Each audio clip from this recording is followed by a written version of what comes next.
personally believe the Secretary symbolizes the bringing of good legal thinking to the Department of State.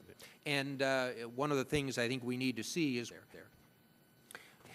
where I think the Chinese are wrong is that they believe the status quo can hold. I don't believe it can, in part because you got an illegal regime that is living off of counterfeiting and narcotics and others.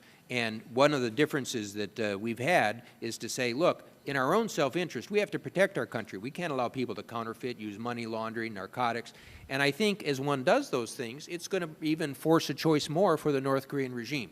So we need to give them a pathway, but ultimately it's got to be their choice, and I hope the Chinese can encourage them to take the right choice.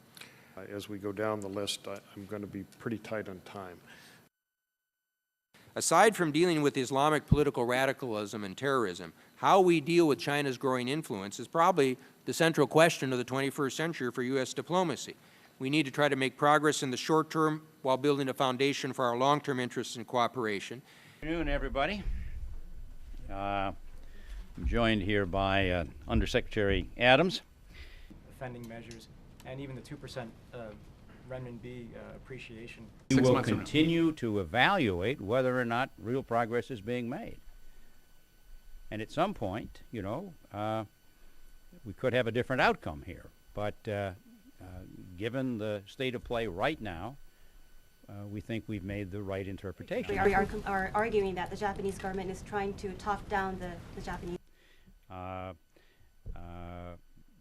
We have in the past, of course, found, and on the other hand, if the question is, are we satisfied with where China is right now? Of course not. That's the any fair reading of the report is that we're not satisfied. We think China right now can be doing more. The President is committed to doing so. The state plan says they'll do more. We're going to monitor that closely. On that whole issue has been stated over and over again.